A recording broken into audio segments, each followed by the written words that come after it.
Let's start.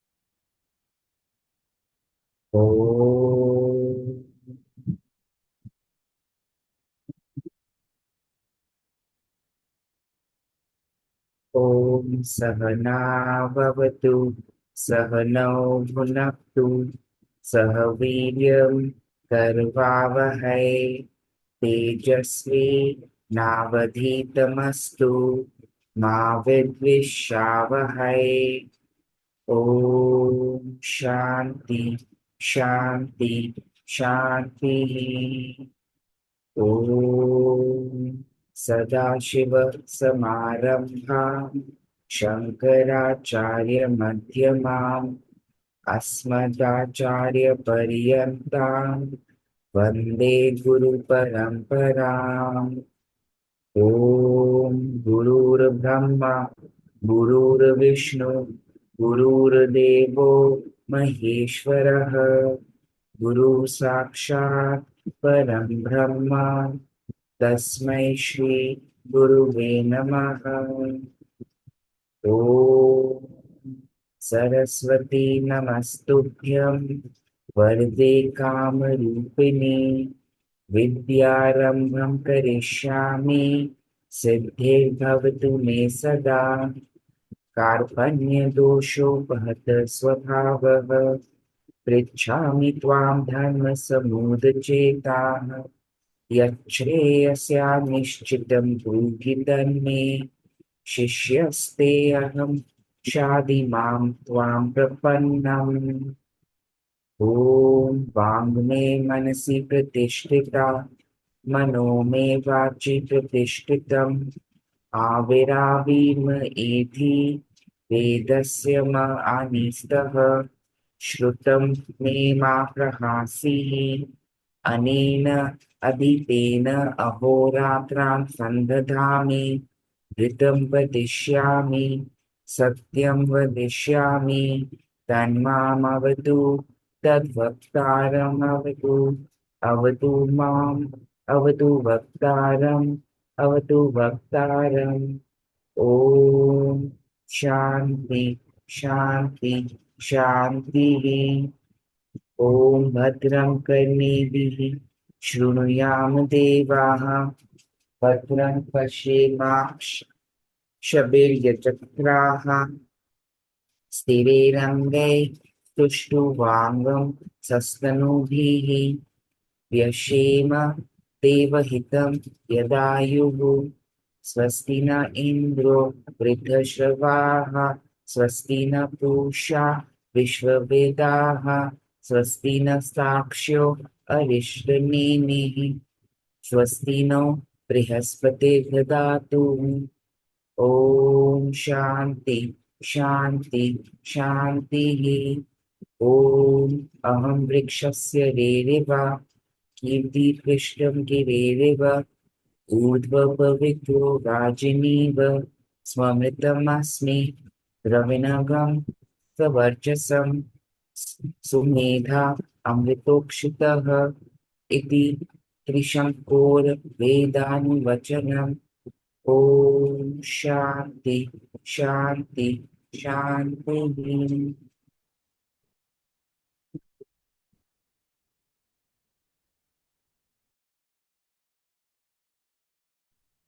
Narayan, Narayan, everyone. Wishing you all a very, very happy Navratras and very, very happy Vijay Dashmi, Dashera. Had great celebrations. All right, so let's start with chapter 16. So last class we finished up till restraint of senses. So we'll start with performance of yagyas today. What we are reading right now are the divine properties that are a part of us, right? And They need not be, this is something I emphasize in every class. It's very important for us to know these aren't to be acquired from outside, right? This is our natural state of being when we take all other avaran off, all other things that like veils that we cover ourselves with. Once we take them off, what shines from inside is our divine nature, right? The Atma inside of us. This is the innate nature of our Atma, and we are nothing but that Atma. So when we are able to take this impression of us that we are this body, we are this mind, or whatever other avaran we have, our roles and our responsibilities and the things we do, the things we own, the relationships we have, we are constantly defining ourselves through those aspects of our lives as long as we stay within the body consciousness. And this is that avaran, this is that covering which covers our divine nature, right? So it isn't a case of me learning how to be fearless, right? It isn't a case of me learning all of these things as much as I have to take things away. If I take things away, rather than taking things from outside, right? If the journey is not to acquire things or to learn things as much as it is to unlearn things, as much as it is to leave things, right? That is a very important thing for us to recognize, because all of us have a very high amount of rajasins, most of us, right? We have tons of tamas, but we also have like tons and tons of rajas. So the moment we think about something, it always becomes about doing something more. It becomes about learning something more. It becomes about acquiring something more, right? And we start planning on those lines. The problem with that approach, right? And I'm not saying that it means that you will not do anything extra. Yes, you will. You will still do something extra, maybe, tap you will do of the various kinds, right? Which will require your adjust component to come in. But mentally speaking, what you have to be thinking about is, what do I need to let go? This whole journey of Gita is about letting go. The more we let go, you remember we had that analogy where things hold us down. That is what is keeping us rooted to this world, right? There are tons of things that hold us down, and all of these coverings are part of that. As we let go, we become lighter and lighter and lighter, and we go towards Atma Tattva, away from body consciousness to Krishna consciousness, to our Brahma, to our divine nature. So when we do, for example, even when you start doing a new tap, for example, it is not about doing that tap, but saying, why am I doing that? To let go of something. That initial starting point is very important. It is not about doing tap. That is important. I mean, it is important, but it is not about just doing the tap. You're doing tap for a reason, and that purpose is to let go of something. It always is. And that should be the only aim of our journey. What else can I let go? Right? We just celebrated Vijay Dashmi yesterday. It's all about letting go of the Ravan inside of us and the demonical qualities inside of us. That is what we need to focus on. So we will be, after we go through the divine properties, we'll read about the demonical properties, and you will see all of the Ravanic properties, right? The Rakshaske pravrittiyan that are inside of us.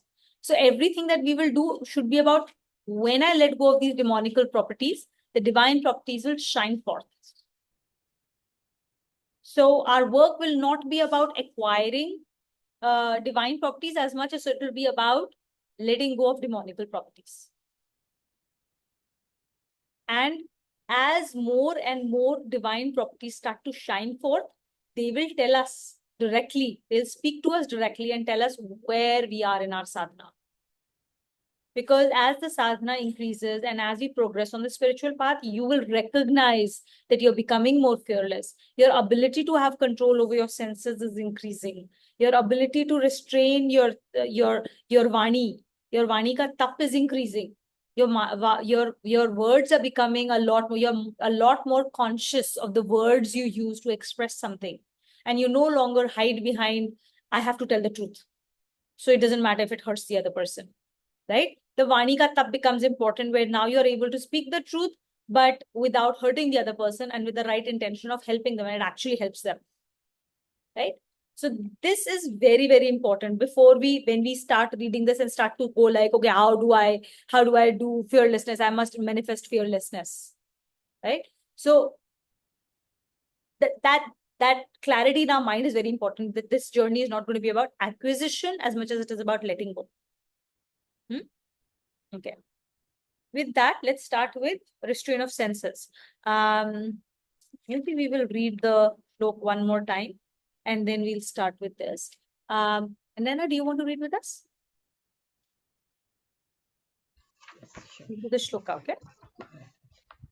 Shri Bhagavan श्रीभगवानुवाच Abhayam Sattva Samshuddhihi अभयं सत्त्वसंशुद्धिः Jnana Yoga Vyavasthitihi ज्ञानयोगव्यवस्थितिः Dhanam Damascha Yajnascha दानं दमश्च यज्ञश्च Swadhyayastapa Arjavam. स्वाध्यायस्तप आर्जवम्. Performance of yajnas. Performance of scriptural and social duties with dedication and for self-realization constitutes yajna. So, the best way to understand this is that when we are in the world and we are practicing things now, it is very natural for us to start taking ownership of things, to start thinking delusionally that we control things, right? To start taking credit for things. And when things don't go our way, it's easier for us to blame than take responsibility, right? But we seem to be like we are the doers, we are the karta, we are the dharta. Without us, oh my God, the whole world will fall apart. My family will fall apart, my children will fall apart. We feel like we are the complete doers, right? Performance of yagna, the analogy to visualize it is like cooking on it's cooking on a pan and you're cooking vegetables, right? What will happen? The vegetables will stick to the pan after a point. So what do you what do you put to ensure that the vegetables don't stick? You put a little bit of ghee, right? So when all of those vegetables have a little bit of coating of ghee, then they make sure on the pan they don't stick. So similarly, out here, all the vegetables are basically all the work and the duties that we have to do. Yagya is that coating, that offering, that we're doing this duty, but we're doing it for Him. We're not doing it for our pleasure and our desires. Then that will ensure it doesn't stick to us. Otherwise, those same duties, if we claim to be the karta and the dharta and the doer and take credit and our ego inflates, then great. It will stick to the pan and we will have greater karma and we have to face the consequences of our own actions then. Right? That is why importance of yagya comes here. So everything that we do in our life, everything, right? From morning till we go to sleep, it should only fall in three categories: Dan, Yagya, Tap. Dan, Yagya, Tap. That's it.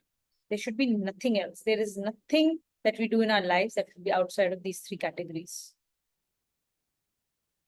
And we're going to read about all three of them today.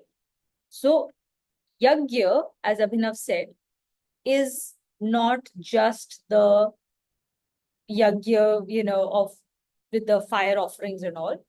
Yagya would be converting every single duty that we do, every single act that we do into a yagya.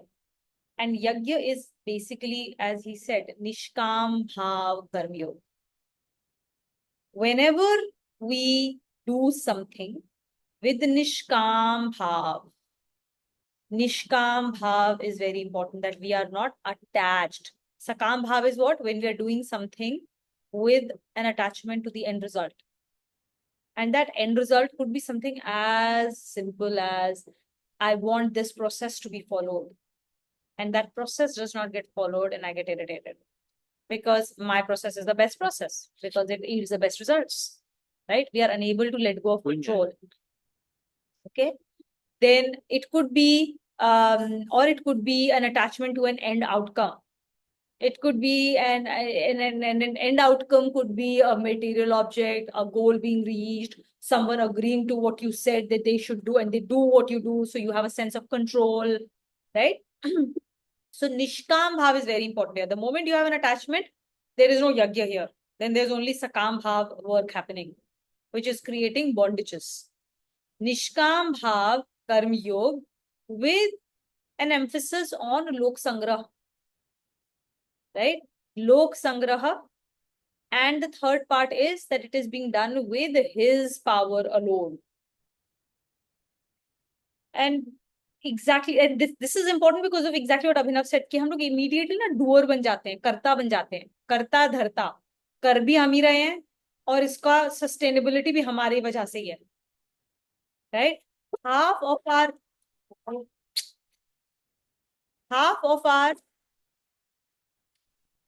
our issues, the if you think about, like, and if you look at, every time we get upset, we get angry, or any of those negative feelings come to us, it is mostly because हमें लगता है कि यार एक तो हम लोग stress बहुत ले लेते हैं एंड रिजल्ट्स पे, right? Where we take too much responsibility of things that are completely outside of our control, and that creates a lot of stress. हमें लगता है कि हम ही को करना है, जो भी कुछ करना है, हमने नहीं किया तो पता नहीं क्या हो जाएगा. And that feeling comes only and only from ego, nowhere else. We stoke our ego every day in 100 ways, in the garb of doing duty. दिन भर ड्यूटी के नाम पे, तो मेरी ड्यूटी है, मुझे करना है, और उसके नाम पे हम अपने ईगो को बहुत बढ़ाते हैं. And this is ego is a very sneaky thing, right? It will constantly transform itself and will present arguments in a way that you wouldn't even know. Like, हम लोग पूजा भी कर लेंगे, उसमें भी ईगो अपने आप को बढ़ा लेगी. देखो कितनी बढ़िया यज्ञ कर डाला मैं, right? So we have to be very constantly aware of that. So the device, so this performance of yajna basically is that inherent to us. So what is inherent to us? Inherent to us is Lok Sangrah. That is who we naturally are. We are naturally giving people. We naturally want to make others happy over our own happiness. And you will see this, there are glimpses of this on our daily lives. There is so much more happiness in giving, so much more happiness in gifting somebody than receiving the gift. You are that much more excited when you give, and the excitement you have in giving is directly proportional to the amount of tap you have done to create that gift. The more tap that has gone into searching for that object or thinking about the experience you want to give or whatever, like the amount of tap you have done will directly be proportional, because every tap that you will do, and we'll read about tap right after this, right? The more tap you do, the tap always creates energy. That's the nature. Tap always creates energy. So the more effort you put into something, the more energy gets created, and the more excited you are going to be to see how the other person receives it. And that will give you a lot more happiness than you being on the other end of receiving that gift. And you will see that the other person receiving the gift versus you, how much more excited and happy and oh, I'm giving something. This is one small glimpse, and this is a very gross level glimpse, but it is, you can experience it as a direct proportion of like who we really are. We like to do things for Lok Sangrah. It is the very basis of the society that we've created. Society exists only when people do things for others, right? And the economics of the Adam's invisible hand, right? When you go deeper into it, you will realize that it is all about Lok Sangrah. Adam's invisible hand, which is a very basic proposition of economics, says that you will gain when others gain, right? You do things for Lok Sangrah, you do things for the system, you will automatically, being part of the system, will grow. Okay, it is worded in different ways, but when you actually interpret it down to how it transforms itself, the invisible hand, which says that you basically will work for yourself. But work for yourself in what way? It doesn't say that you work for yourself in such a way that it harms others. It never says that, right? You work for your own long-term benefit. It will benefit everybody else. So there is an assumption in that proposition that you will think long-term, sustainable stuff. Only then it creates that invisible effect, invisible hand effect actually works. Not when you start taking short-term decisions, which in economics a lot of people do, and then realize that, oh, things are not really, and then they go like, oh, Adam's invisible hand doesn't really work, right? So that's performance of yagyas. Yagya is the way to live life. Everything we do from morning till night should be a yagya. और यज्ञ में हम last में क्या करते हैं? स्वाहा. हर चीज हम लोग स्वाहा कर देते हैं, right? We present it to भगवान जी. That is what should happen for everything you do. किसी को आपने कुछ कहा, आपने किसी को कुछ दिया, आपने कोई काम किया, स्वाहा. Results, स्वाहा. End result इसका कुछ भी हो, स्वाहा. मैंने कर लिया with the best of my ability, स्वाहा. Constantly हमारे दिमाग में ये होना चाहिए. And this is Nidhi Dhyasan. If we are conscious, you remember we have to do Shravan in this class, then we have to do Manan, think about what I learned, and then I have to do Nidhi Dhyasan. Nidhi Dhyasan is practice point, right? So if we are constantly aware कि मुझे पूरे दिन स्वाहा करते रहना है, then it will become your yagya. And this is your Nidhi Dhyasan on a constant daily basis. We go to the next one.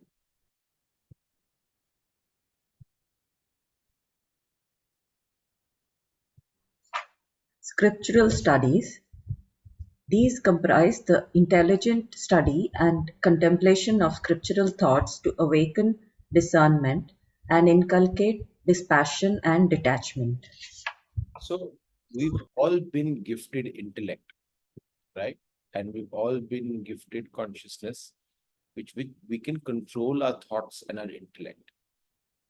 The intellect we have so far, we have purely used it as a tool to study the outside world and to try and control it as much as we can, right? What Gita is saying is, now let's use the intellect that we have been gifted and direct. The purpose is for it to contemplate on scriptural thoughts. So Tuvina just mentioned this, right? The Manan. Intellect is there so that we can do contemplation, reflection on what we are learning in this Gita class, right?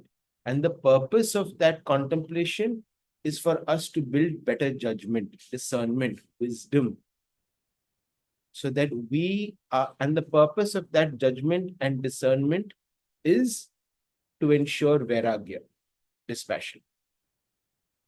You cannot have dispassion, you cannot have detachment, you cannot be detached from the sansar without intellect.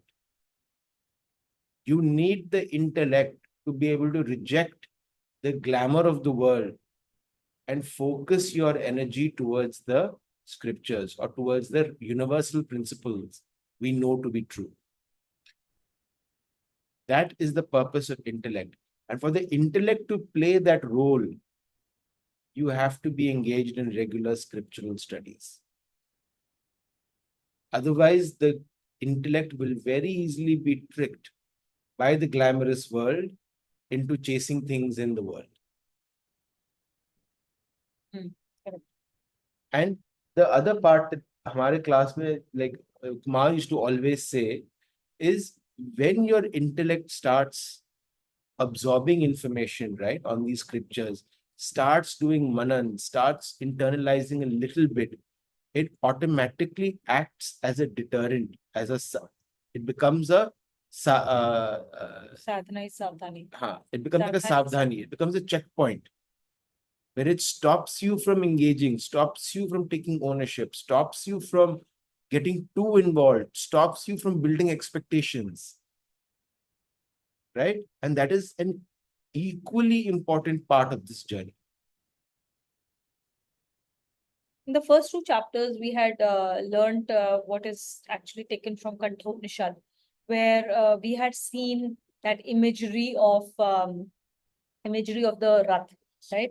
So the 5 horses that are towed to the Rath are Chariot. the chariot are our senses. The reins that control the horse is the mind, and then the reins are in the hands of the charioteer, and charioteer is the intellect. It represents intellect, and Rath, the chariot itself, represents the body, and Atma, the Jivatma, is Arjun, who's sitting in that, right? The person who's riding the chariot is the Jivatma, right? So that is an imagery that has been drawn in Kanthopanishad, and we had discussed this in the first 2 chapters, and you're doing the first 2-3 chapters. Now, the important thing here, and then connecting it back to when we had talked about the 23 modifications of nature, we had seen that you've got the senses and all their other modifications, the 20 modifications down below. On top of that sits ego, mind, and then on top sits intellect. And after intellect, there is this gap, right? Because there's this physical nature. And then comes the consciousness, where there is no connection between the two, but consciousness sits on top.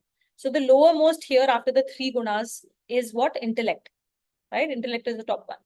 So just a reminder to all of us that intellect is the thing that has the property to reflect divine the most. And the example we had used to understand that was that you have iron, you have brass, you have copper, right? When you bring magnet close to each of these, you will realize that iron has the properties, characteristics as an element such that it gets magnetized. When you bring magnet close to it, it itself becomes magnetized and it acts as if it's a magnet itself. And then you put other iron filings near it or the nails near it, they will immediately get attracted to that magnetized piece of iron as if it were magnet itself. You remove the magnet and it becomes iron by itself, right? And everything falls away from it. You bring magnet close to it, it acts as if it is a magnet. But you put that magnet close to a copper bar, or you put it close to, say, a brass bar. These two elements will not, these two bars will not get magnetized. They will not reflect, they will not become a magnet, right? So iron alone and alone as an element has the property to become magnetized, to take on the characteristics of the magnet when it is put in its vicinity. Similarly, of all the 23 modifications of nature, the only piece, the only modification that has the ability to reflect divine in the closest manner is intellect. Which is why when we think about ourselves, right, before Gita, when we would think of who I am, you've heard of this, right? I am because I think, right? It is because we think that I-ness, minus of who I am is really in my thoughts. My thoughts are who I am. That's how we've been trained to think, you know? So that's because intellect reflects divinity. It is closest to divinity. Now, the issue is that intellect should ideally be controlling the mind. And then mind should control the senses. That's the right way to go about that's the right hierarchy of order and control, right? Now, this intellect should always face Bhagwan Ji. If this intellect faces Bhagwan Ji, then it is taking orders from Bhagwan Ji, and then it is directing the mind, which then directs the senses, and hence we have an orderly life, right? And how do you face Bhagwan Ji? Bhagwan Ji ko hum kaise face karenge is through the scriptural studies. All the scriptures that we have are nothing but they are shrutis. These are Bhagwan ki Vani. So Bhagwan is talking to us and telling us what he expects us to do or how to lead a productive, healthy, happy life with the right purpose through these scriptures. So an intellect that is constantly involved. Now, constantly involved, matlab, it should be done daily in measured quantities. पूरा दिन बैठ के हम सिर्फ scriptural studies कर रहे हैं and उसका कहीं एप्लीकेशन नहीं कर रहे हैं बाहर जाकर, दैट इज यूजलेस, है ना? Daily in measured quantities. हम जाके एक हफ्ते का शिविर करके आ गए and then we for the rest of the year we forgotten, even that is not the right way. Just the way gym will have the best effect on your body when you do exercise in measured quantities on a daily basis, only then it has the most beneficial effect. Anything more, anything lower does not have any long-term benefits to us. Similarly, scriptural studies should be done on a daily basis in measured quantities. That's why Swadhyay is so important for us. Enough. Another important thing is कि up right under intellect is what? Man. Man is the most powerful thing we have. Intellect is not the most powerful thing. The most powerful thing is man. That is our most powerful tool. It is man that will eventually allow us to experience Bhagwanji, not intellect. While intellect reflects divinity the most, it has its massive limitations in terms of its ability to reason. Okay, so intellect will never let you experience God. It will help you understand what is the right thing to do, what you need to do to get to God. That's all that intellect does. Eventually, what gets you to experience God is only man. And man is an extraordinarily powerful and a fantastic slave, but a terrible master. Man is also very malleable. Man takes the form of whatever it does manan on. Whatever you think about all the time, that is what man will take the it will assume the form of that. That is why we say that if you focus on someone else's faults, why is gossiping so bad? Gossiping actually doesn't hurt the person who's being gossiped about. Gossip hurts the people who gossip the most. And they're the only ones who actually get really, really hurt long term. Because when you're gossiping, you're actually indulging in constant thinking and manan about somebody else's negative aspects or what you think are their negative aspects, right? You don't gossip about their positive things. You gossip about their negative aspects, right? Or whatever triggers you. And because you're doing manan on that, the more you think about it, the more you yourself will imbibe those qualities, whether you realize it or not. So indulge in gossip, eventually you will become exactly those things that you're gossiping about. That is the nature of man. इसीलिए जितने भी जैसे हम लोग अभी November 15th we are going to start नाम जाप अनुष्ठान from November 15th to April 12th or April 15th, something like that, is our नाम जाप अनुष्ठान that will start for this year. Why do we do नाम जाप? Because constant manan on Bhagwan Ji ka naam will make sure that your man becomes like Ram. Whatever you think about, you will become that. All your self-help books that you pick up, they're constantly talking about transforming your thoughts that will transform the energy, that will transform your outer world. It all comes down to what Gita is telling us. Okay? So, scriptural studies are important because of these reasons. Intellect to be guided by Bhagwan Ji, and then constant manan, thoda sa padha, फिर उसके ऊपर पूरा दिन मनन किया, our man will become that. And then once man becomes Ramakar, vritti ka ho jata hai, to फिर what happens is that we become that Ram. Then the demonical qualities, they leave us, and the divine qualities will start to shine forth. Next one.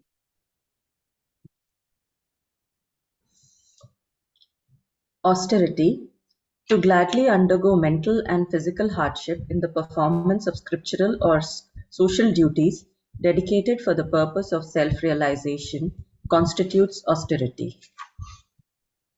Tap. Tap is very, very important. Tap के बिना कुछ नहीं होगा. Okay, क्यों? Tap is tap basically means, what does actually tap really mean, right? Tap must involve doing something when your man says मुझे नहीं करना है.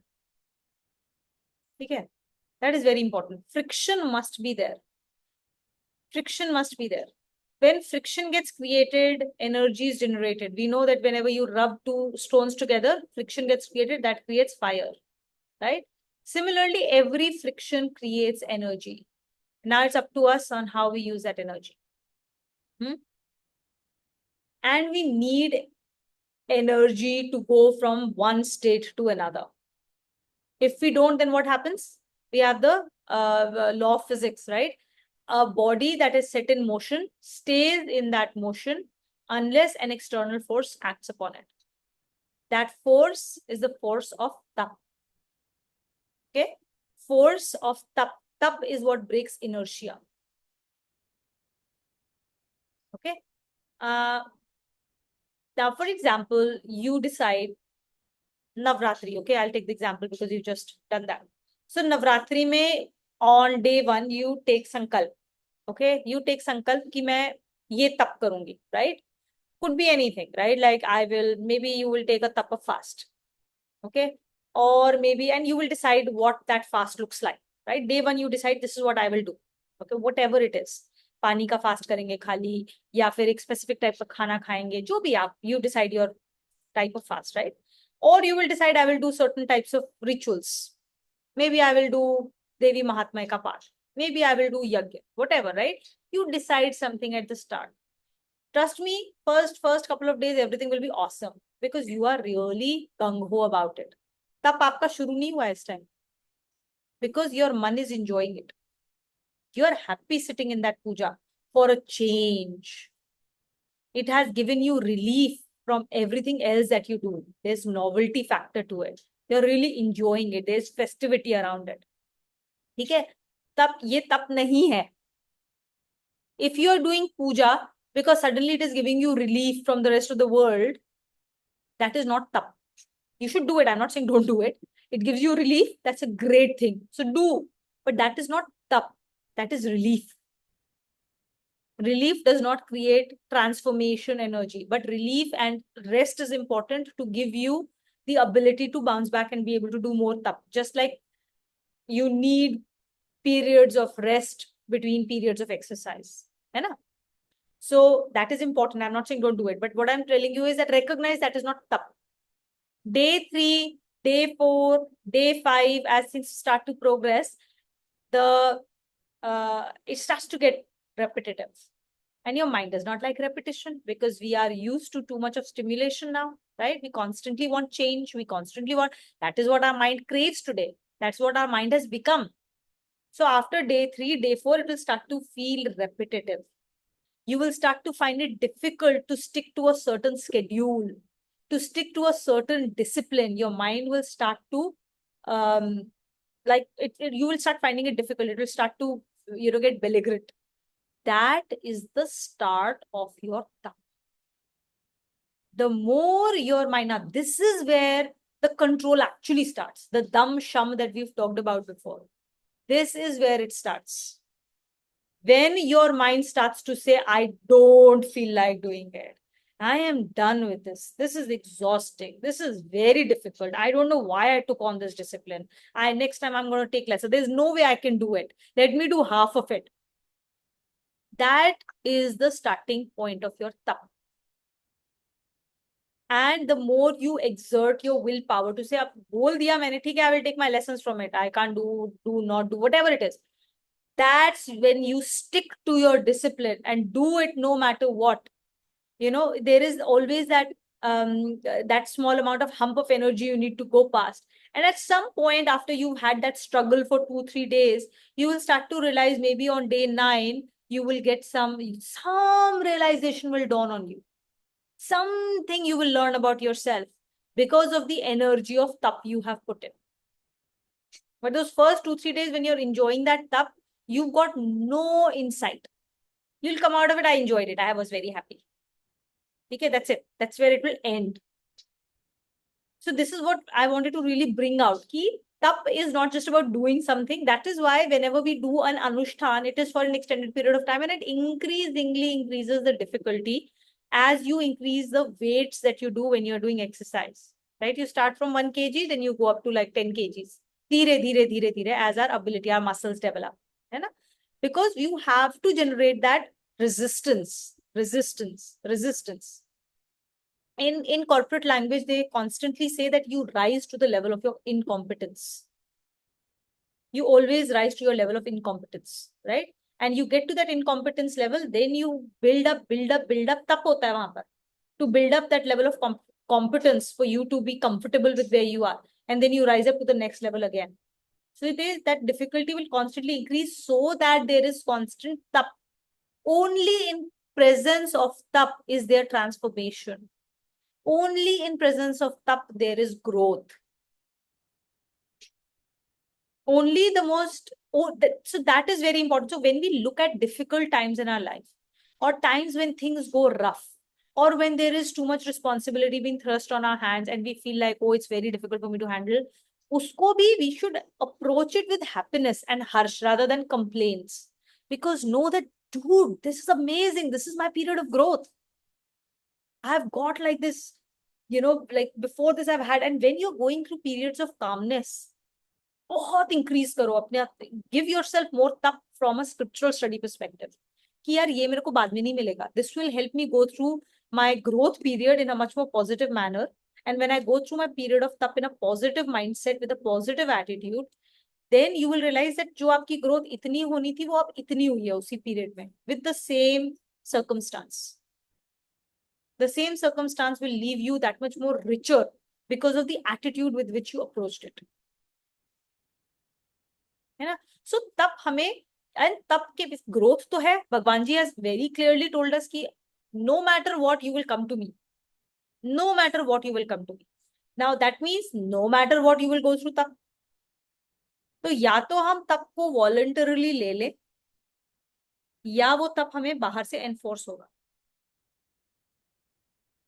So either you discipline yourself voluntarily, or discipline at some point of time will be enforced upon you. As an example, either you enforce the discipline of right eating on yourself, or at some point of time your health will force you into that discipline. That's an example. But austerity is very important. So like we said, now we've covered austerity, tap. We've covered sixth, which was yagya, and fourth, charity. Everything we do should fall under these three categories. Gyan, dan, tap, and yagya. Nothing outside of this. Sorry. The only thing to add on austerity is it gets counted as tap only if you're doing it gladly, as mentioned here. You should be happy to go through it. So if you go through tap, but in your mind you're complaining, and in your mind you're upset, like Karwa Chauth mein, like women have to keep a fast all day. But all day they're like, "Arey yaar, this husband of mine." "Arey, what am I doing for him and what he does? Look, he's sitting there eating watermelon in front of me." Right? So then that is not tap. And the only way you can be glad about doing any sort of tap, any sort of sacrifice, is if your purpose is aligned. If your intellect and your purpose is aligned. If your intellect and purpose is not aligned, then that it's not going to last long. It's not going to be real tap. Correct. Okay. I think the bar aayega. We'll talk about it more later on. For now, let's move on to rectitude.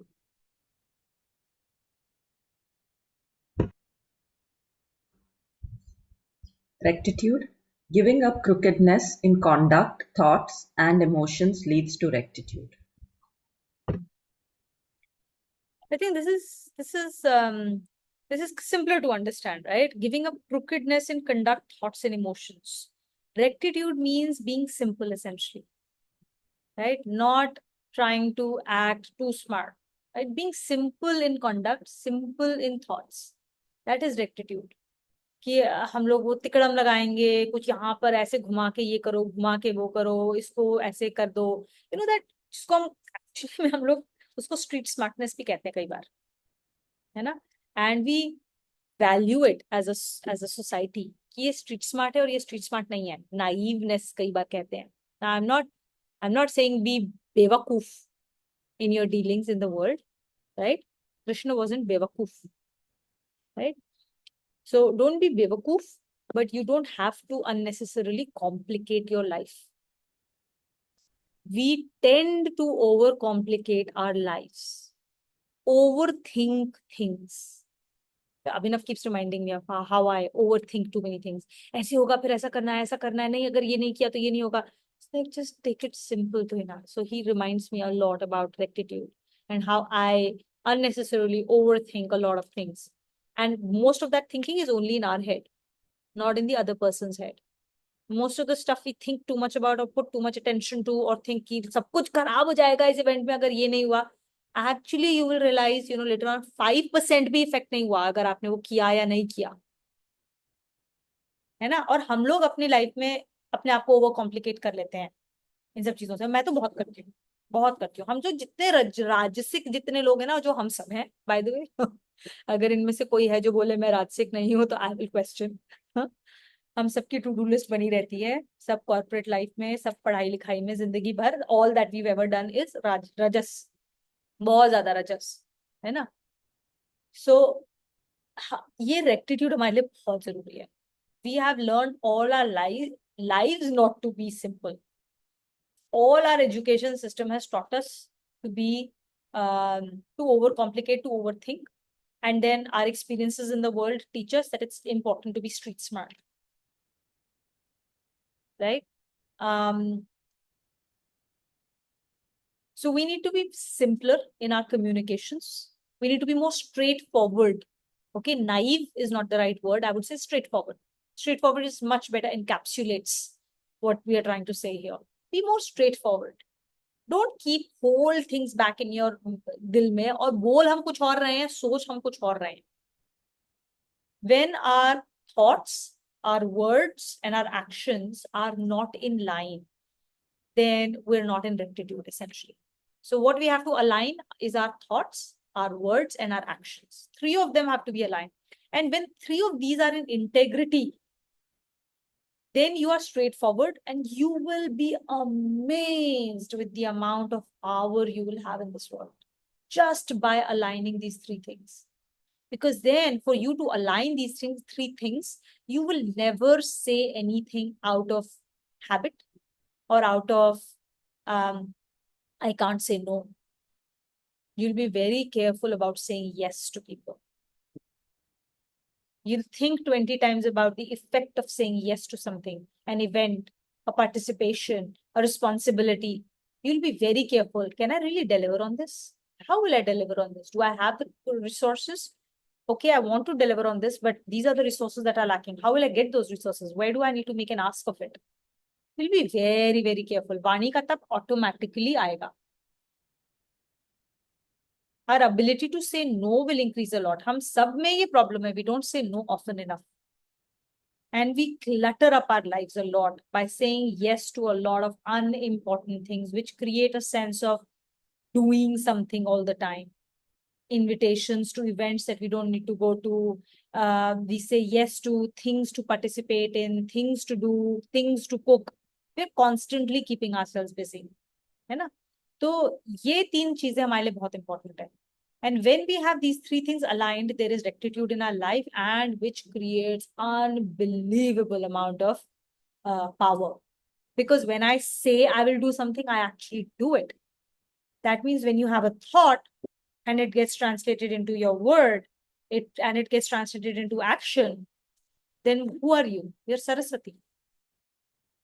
This is Saraswati goddess. जो वो बोलती हैं वो सच होता है. बोलते हैं ना कि कुछ आप अगर आपने बोल दिया और वो सच हो जाए, व्हाट डू वी से कि मुंह पे जीवा पे सरस्वती आई थी, उस टाइम पे आपकी जीवा पे सरस्वती थी. दिस इज व्हाट दे से. So you become Saraswati, you embody Saraswati. Imagine the power you have, and it comes from what? Rectitude, straightforwardness and integrity of thought, word, action. There is a whole course by a company called Landmark, and they have a huge emphasis on integrity of these 3 things. It's a very practical course, but basically what I wanted to tell about this was because it immediately reminded me about Landmark, because all they talk about all day long is integrity in these 3 things. You bring them into integrity, you bring power back in your life. Okay. It's 11:20. Yeah. Let's stop. I anyway wanted to just finish this first one today. Second one. Going slow, we're going slow. I wonder why.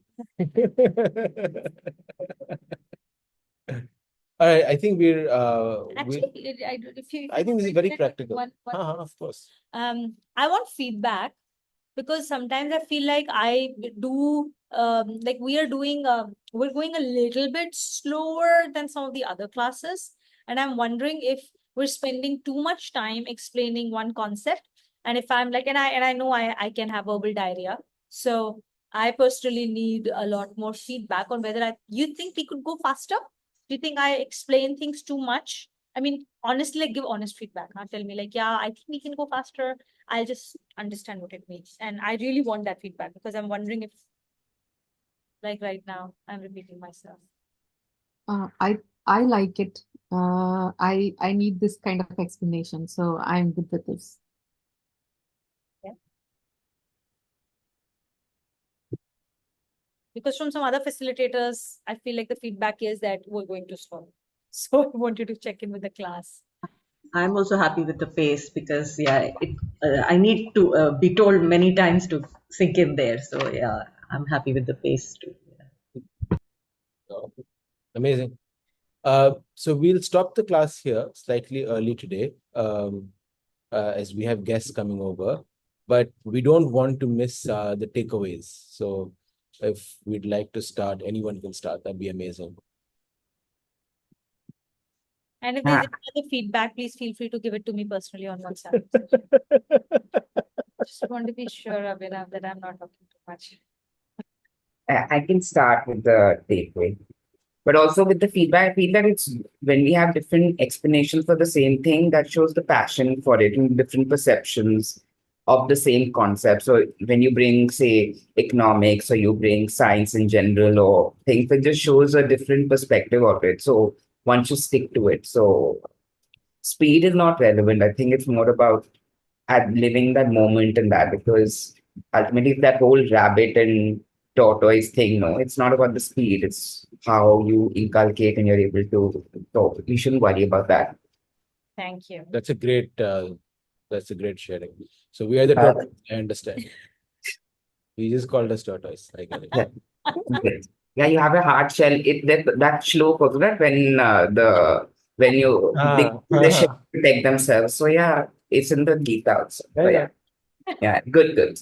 So my learnings, the two that I need to practice is, first of all, whatever duties I do the whole day, at the end of it, say swaha mentally as an offering to God. So that I like that whole non-stick thing of having a coating of ghee and letting that suraksha kavach of protecting myself from getting too attached to what I'm doing.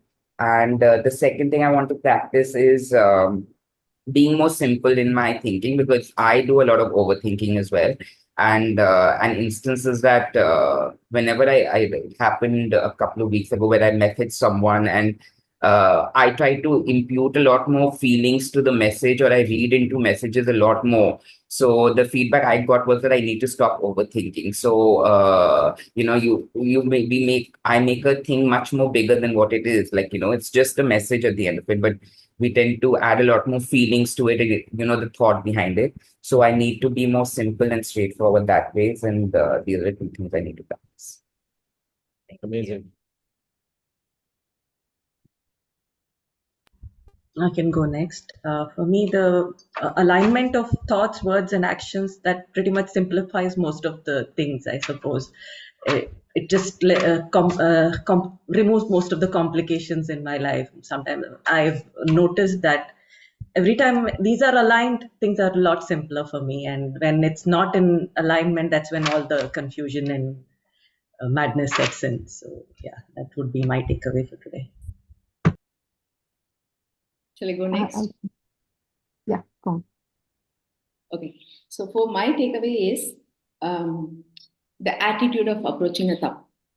Because when the difficult period comes, then the attitude, how we are taking it, and take it gladly, happily. Okay, this is use the intellect in that moment, to say this is for my transformation and growth, and to take it happily. So that is my takeaway, and also the swaha, because whenever whatever I'm doing, that is a nididhyasana part, right? Like whatever we are doing, just say swaha. That is a very practical way to do. I will definitely try that.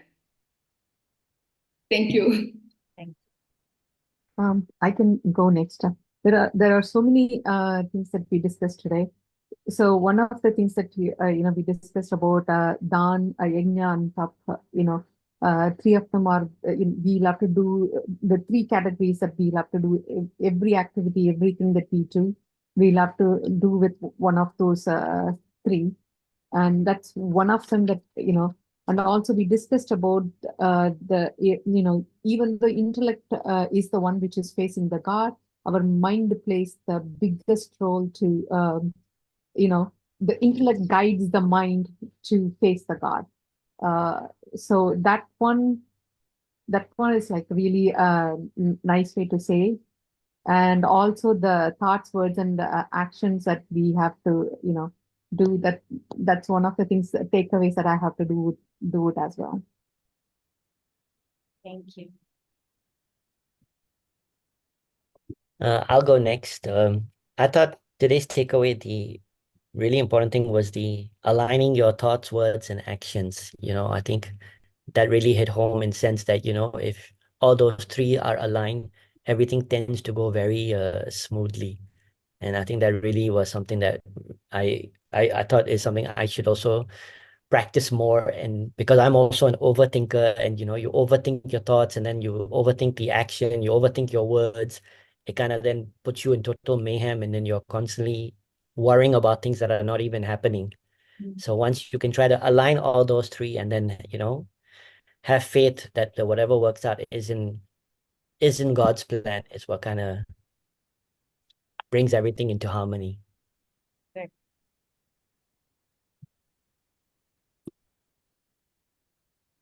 I can go next. I think it was a very good reminder, I think, on a lot of things. I think now we are at a stage where it is repetition of what we have already learned.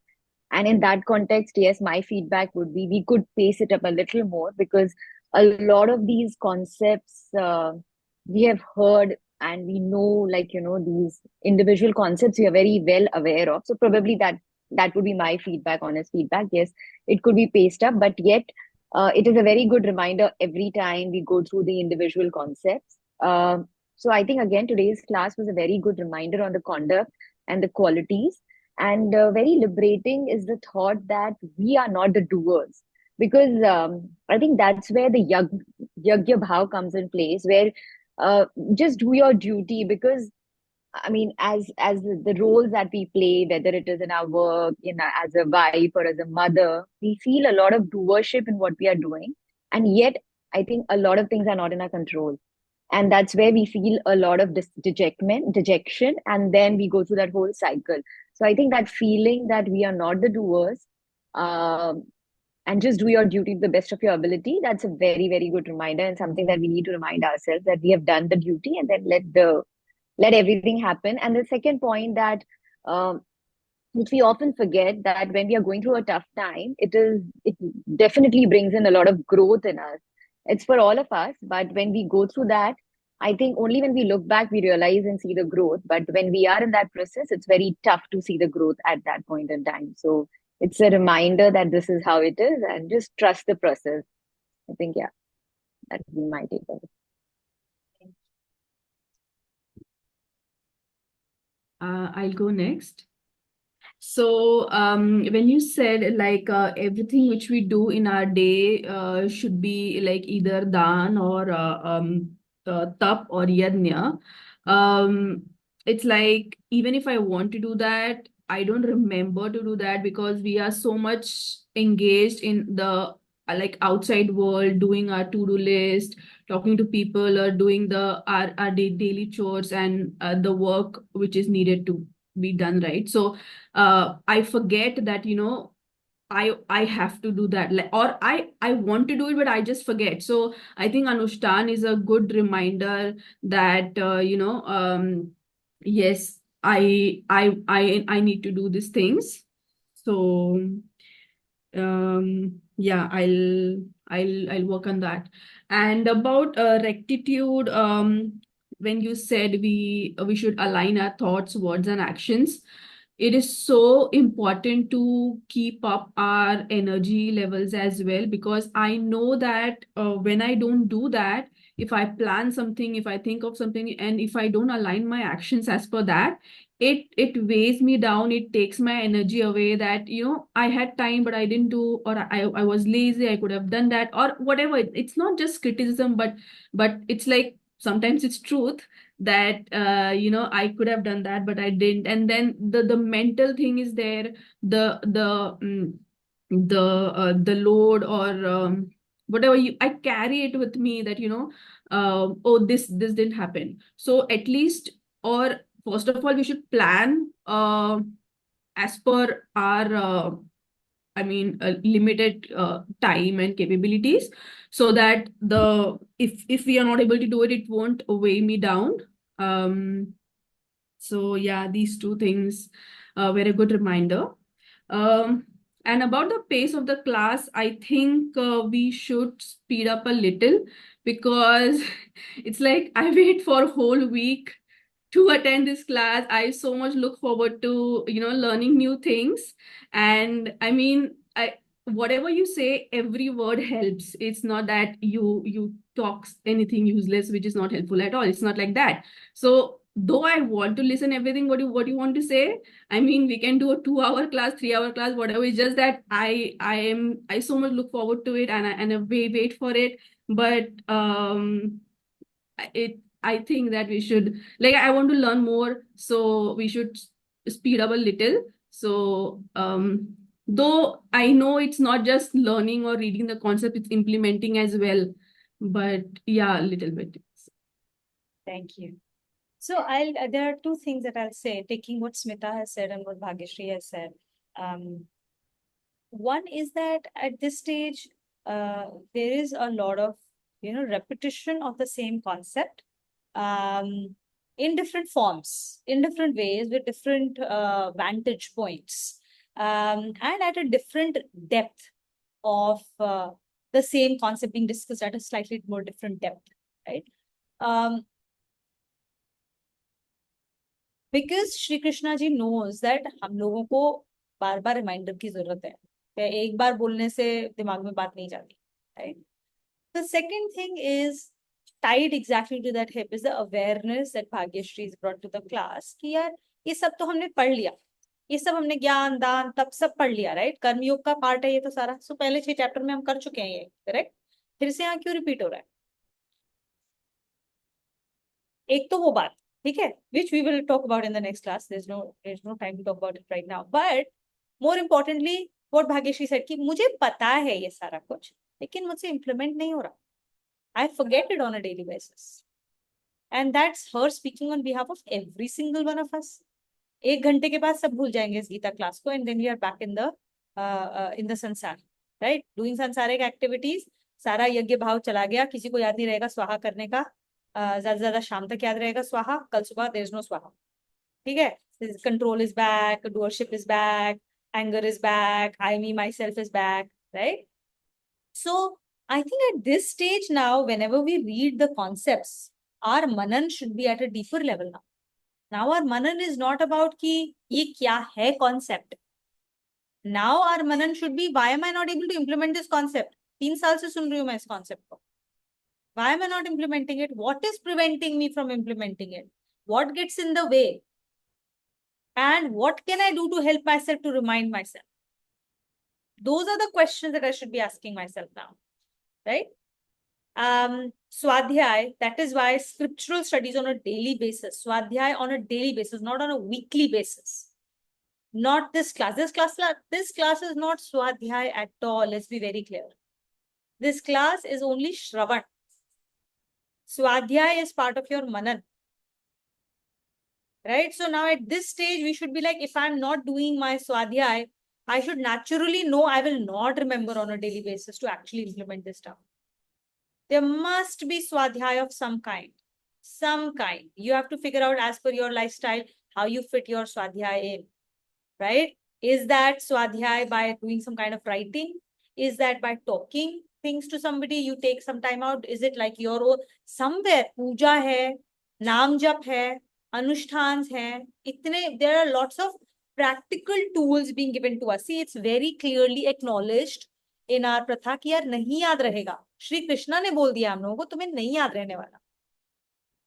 Right? So then now we have to go past to say, now what is my practical steps to do? Intellectually, I've understood. Intellectual understanding means nothing because I don't remember to implement it. Now I must get into the habit of practical implementations and manan at a level of why did I not remember?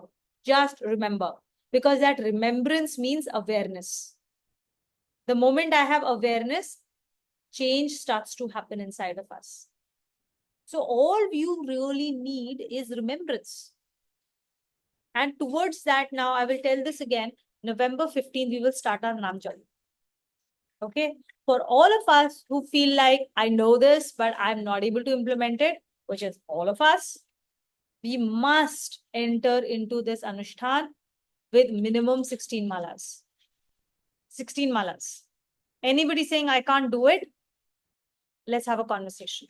And you will see where you are getting stuck with yourself.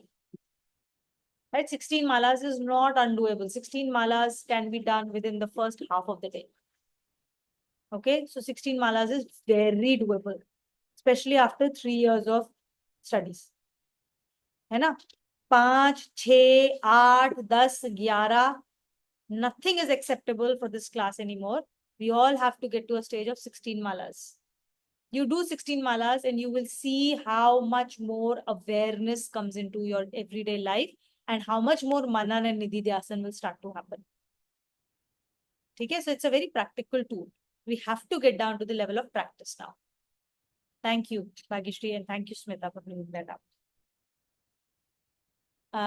There was one more point, but I'm not going to talk about it. Otherwise, Avinash is going to kill me. Vijay, to you. Okay. So regarding the speed of the class, the Bhagavad Gita happened, actually 4 people it was happening with, right? Like one, Bhagavan is telling to Arjun. In parallel, Sanjaya is doing it for Dhritarashtra. It is up to us whether we are Arjuna or Dhritarashtra, right? Like whether we are opening and listening or closing our eyes and doing whatever we are doing. Simple as that. So there is no rat race, there is no speed, nothing. Basically, how much we are taking away, how much we are imbibing. That does the matter ultimately, right? How many transformations that are happening in the class, that matters. That's it. Yeah, I've never ever thought of Gita like that. Like there are 4 people engaged at the same time and you have 2 different speakers and never thought about it. That's very interesting. Did it in the class. Oh, you did? It never struck. So that is one thing. Second one is about austerity. So which one we are feeding, good wolf or the bad wolf? That's going to help only by daily scriptural studies. Period. Again, the second point is pretty straightforward. How we are going to act daily basis. It is all coming down, at least clearer to me, that like if we start doing something on a daily basis, that's the only way to course correct the actions. Absolutely. That's a takeaway. Thank you. Absolutely.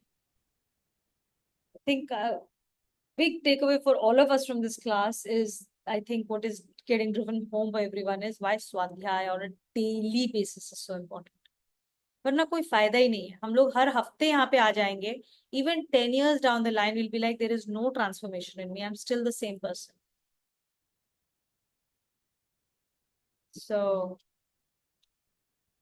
that's it for the class today. Thank you so much, everyone, for joining in for the satsang. It's lovely. Closing shlokas. Yes, we'll do closing shlokas. Rituj, over to you. Yeah. Om Sarvesham Swastirbhavatu Sarvesham Shantirbhavatu Sarvesham Punam Bhavatu Sarvesham Mangalam Bhavatu Om Sarve Bhavantu Sukhinah Sarve Santu Niramayaha सर्वे भद्राणि पश्यन्तु मा कश्चित् दुःखभाग् भवेत्। ॐ असतो मा सद्गमय तमसो मा ज्योतिर्गमय मृत्योर्मा अमृतं गमय। ॐ शान्ति शान्ति शान्तिः। ॐ पूर्णमदः पूर्णमिदं पूर्णात् पूर्णमुदच्यते पूर्णस्य पूर्णमादाय पूर्णमेवावशिष्यते। ॐ शान्ति शान्ति शान्तिः। ॐ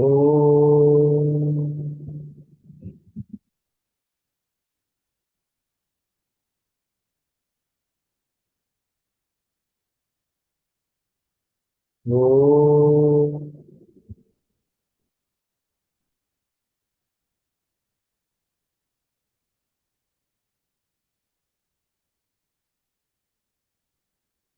ॐ